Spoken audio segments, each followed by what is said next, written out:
আসসালামু আলাইকুম রহমতুল্লাহ। সম্মানিত দর্শক, আশা করি আল্লাহর রহমতে ভালো আছেন। আজকে আমরা ইনশাআল্লাহ খুবই গুরুত্বপূর্ণ একটা বিষয় নিয়ে আপনাদের সামনে কথা বলবো। তো বর্তমানে আসলে প্রচন্ড শীত চলে। তো এই শীতে আপনারা মেশিনের ইনকিউবেটর পরিচালনা করতে গিয়ে সবচেয়ে বেশি যে প্রবলেমটি করেন সেটি হচ্ছে আর্দ্রতা বা হিউমিডিটি। হিউমিডিটি প্রচুর পরিমাণে লস হওয়ার কারণে আপনারা এটা নিয়ে খুবই সমস্যার মধ্যে পড়ে যান। তো আজকে আমরা এই বিষয়টি নিয়ে ইনশাআল্লাহ আপনাদের সাথে আলোচনা করবো। অবশ্যই আপনারা সম্পূর্ণ ভিডিও জুড়ে দেখবেন। যদিও ভিডিওটি একটু বড় হয়, তারপর আপনাদের সফল হতে হলে অবশ্যই ইনশাআল্লাহ ভিডিওটি ধৈর্য সহকারে দেখতে হবে। তো আমরা আজকে ইনশাআল্লাহ আর্দ্রতা নিয়ে আপনাদের সাথে কথা বলবো ইনশাআল্লাহ। দেখুন, এখানে কন্ট্রোলারের মধ্যে আর্দ্রতা সেট করা আছে 60, এটা হলো সেটার পিরিয়ডে। তো এখানে আছে 60, ঠিক আছে। তার মানে এখন কোনো সমস্যা নেই, সবকিছু অ্যাকুরেট আছে। তো আপনারা দেখা যাচ্ছে অনেক সময় আপনাদের ভিতরে, আমি আপনাদেরকে দেখাচ্ছি, ভিতরে এই এমন ফগারটি মিস্ট মেকার লাগানো থাকার সত্ত্বেও আপনাদের মেশিনে আর্দ্রতা ওঠে না।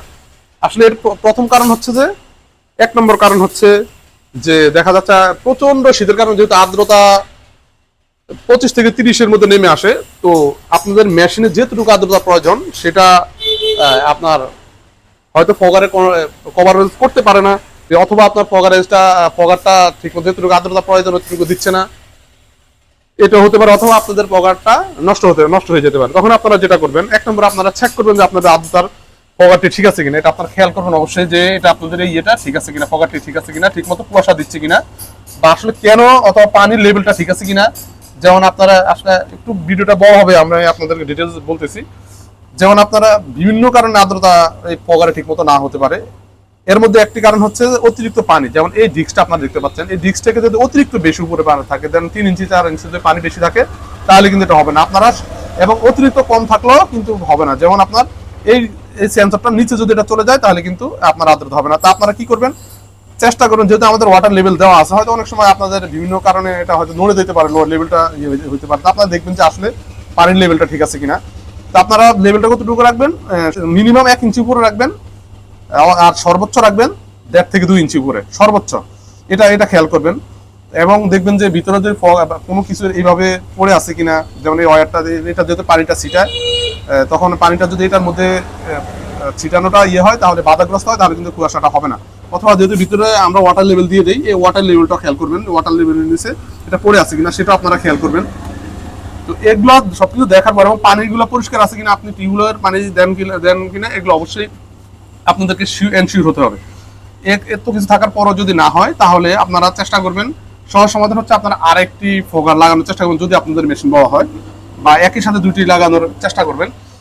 আর এর পাশাপাশি আপনারা আরেকটি কাজ করতে পারেন। আপনারা যেটি করবেন সেটি হচ্ছে, আপনারা মেশিনের যে ওভারহিট কন্ট্রোল ফ্যানটি আছে, আপনারা দেখতে পাচ্ছেন পিছনে যে ওভারহিট কন্ট্রোল ফ্যানটি, এই এই ফ্যানটির বাহিরের যে অংশ, বাহিরের অংশ দিয়ে, সেটা আমরা আপনাদেরকে দেখিয়ে দিচ্ছি। বাহিরের অংশ দিয়ে আপনারা কস্টিপ লাগিয়ে দিবেন ইনশাল্লাহ। সেটা লাগিয়ে দিলে আপনারা এইভাবে লাগিয়ে দিলে এরপরে এটা আর আপনাদের আর্দ্রতাটা লস কম হবে। এটা শুধু একমাত্র এই শীতের কারণে। আর আরেকটি বিষয় হচ্ছে যে, যদি দেখেন এমন অবস্থা যে ইনকেস পগারটি টোটালি নষ্ট হয়ে গেছে অথবা পগ হচ্ছে না, তখন আপনারা কি করবেন, তখন আপনারা যেটা করবেন, তারা এই ভিতরে হ্যাসিং, যদি সেটআপ পিরিয়ড হয়, এরকম হ্যাসিং এগুলা বের করবেন। বের করে যেহেতু এখানে যথেষ্ট পরিমাণ জায়গা থাকবে, আপনারা এখানে কয়েক বাটি বড় বাটিতে করে পানি দিয়ে দেবেন, ইনশাআল্লাহ আশা করি হয়ে যাবে। আর যদি হ্যাসিং পিরিয়ড হয়, তাহলে ডিমটা তো আপনারা যেহেতু হ্যাসারের মধ্যে, ট্রের মধ্যে নামিয়ে দিবেন, এই ট্রে যেগুলো খালি হয়ে যাবে, এগুলোর মধ্যে আপনারা কি করবেন, আপনারা ন্যাকড়া ভিজিয়ে এরপরে আপনার এইভাবে এই ট্রের উপরে দিয়ে দিবেন, ইনশাআল্লাহ আপনাদের আর্দ্রতা কভারেজ হয়ে যাবে। এটা যদি আপনাদের নষ্ট হয়ে যায়, দেখা যাচ্ছে আপনাদের পগারের ফগ ঠিক মতো উঠতেছে না, অথবা নষ্ট হয়ে গেছে, আপনার একটা সংগ্রহ করতেও দেখা যায় আপনাদের অবশ্যই 2 দিন সময় লাগবে, 2-1 দিন সময় লাগবে। তখন আপনারা কি করবেন, কারণ এই সময় অবশ্যই আপনার আর্দ্রতা, যে কোনো মূল্য আর্দ্রতা সঠিকভাবে ম্যানেজ করতে হবে। তো আপনারা এই বিষয়গুলো অবশ্যই ফলো করবেন, ইনশাআল্লাহ আশা করি অবশ্যই আপনারা ভালো রেজাল্ট পাবেন, এবং আপনারা এদের হ্যাসিংটা কোনো ধরনের সমস্যা হবে না ইনশাআল্লাহ। তো আপনারা যদি এইভাবে আপনারা ইনশাআল্লাহ আর্দ্রতা কন্ট্রোল করেন, তাহলে ইনশাআল্লাহ আশা করি আপনারা ঝামেলায় পড়বেন না, হ্যাসিংয়ে কোনো ব্যাঘাত হবে না। আপনারা চেষ্টা করবেন এইভাবে ট্রাই করার জন্য ইনশাআল্লাহ। আপনারা আমাদের ফলো দিয়ে রাখুন, ইনশাআল্লাহ পরবর্তীতে আমরা নিত্য নতুন আরো আপনাদের প্রয়োজনীয় অনেক ভিডিও দিব ইনশাআল্লাহ। আজ এই পর্যন্তই। আসসালামু আলাইকুম ওয়া রাহমাতুল্লাহ।